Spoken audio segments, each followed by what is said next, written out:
There are stories that don't belong to our reality, but find refuge in our dreams. A place shrouded in legend. A tale of ambition, power, and magic. A story of a flourishing civilization, unaware of the danger that would lead to their disappearance into the depths. A mystery that continues to elude us, yet simultaneously draws us in with its irresistible call.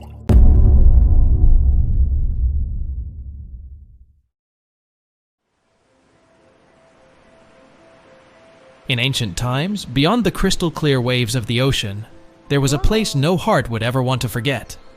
Atlantis. A paradisiacal island where nature and architecture blended in perfect harmony. Its towers shone like pearls under the sun, and its waters reflected lights of immeasurable beauty.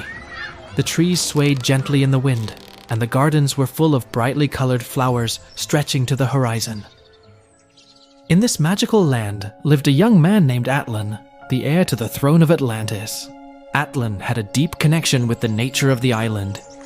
He could make small fountains of water dance and fly alongside the mystical marine creatures. He was loved by his people and watched proudly by the king, his father, who saw in him the future of their glorious city. Atlan was curious, kind, and brave, but also aware of the great responsibility he would one day have to assume. One day, the court sage brought a dark message. The forces of nature were changing, and Atlantis was at the center of this shift. The waters began to behave strangely, and the sky above Atlantis was covered with dark clouds. The court sage, an old man with a long robe and piercing eyes, warned the king of the imminent danger. The forces of balance are in peril. We can still halt this, but we must act now. The sage's words were filled with gravity and concern, but the king, blinded by his ambition, refused to listen. The king dreamt of expanding the domain of Atlantis.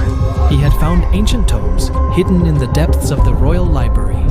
He believed that the glory of his island could not be threatened, but these magics were slowly destroying the natural balance that sustained the island. These books spoke of a power that could make Atlantis invincible, a power that would have allowed the island to dominate the world. But there was a price to pay, a price the king was unwilling to consider. The waters, which had always been an ally of the city, now rebelled. The sea creatures that once swam in harmony with the inhabitants began to behave strangely, as if disturbed by an invisible force. The dolphins, which were accustomed to playing along the coasts, now swam away.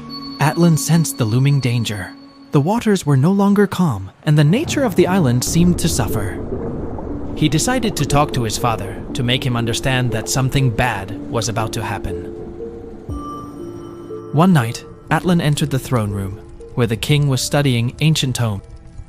"Father, we are toying with forces we do not understand." But the king, "This is for the good of Atlantis, my son. This power will make us invincible." For Atlan, the dilemma was clear: obey his father or protect his people.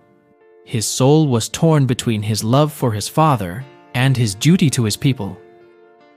The following night, Atlan strolled through the royal gardens, deep in thought.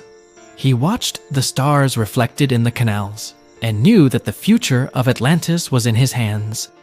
He had to choose between loyalty to blood and safeguarding all that he loved. It was then that a friend of Atlan, a young mage from the court with a rebellious spirit and a deep connection to the island's magic, entered the scene. "We cannot stand by, Atlan. If we do not act now, all that we love will be lost." Together, they decided to do what was necessary. He decided to act, driven by love for his people and the desire to protect his home. That very night, he and his friend began planning how to stop the destructive magic before it was too late. They went to the secret temple, seeking a way to reverse the ritual. Every page read, every formula analyzed, brought them closer to the realization that only a great sacrifice could stop the disaster. But unfortunately, it was too late. The king activated the ancient magic despite warnings, and nature retaliated fiercely. Atlantis shook as an earthquake toppled majestic towers and split the earth, while towering waves threatened to engulf the city. The once bustling streets were thrown into chaos, filled with fleeing citizens and screams lost to the roaring wind and crashing waves. The city was in panic. Atlan, using his magic, formed barriers to protect the people, realizing the only way to stop the calamity was to destroy the ancient crystal, sacrificing his beloved city to save the planet. Despite the collapsing earth and piercing winds, the sight of fleeing families strengthened Atlan's resolve.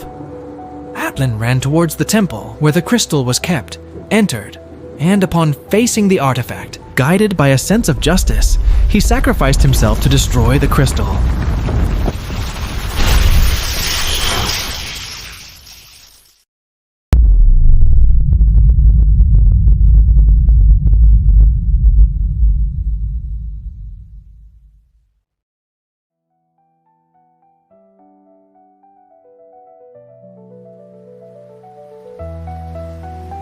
Atlantis sank beneath the waves, its glory lost in the depths of the ocean.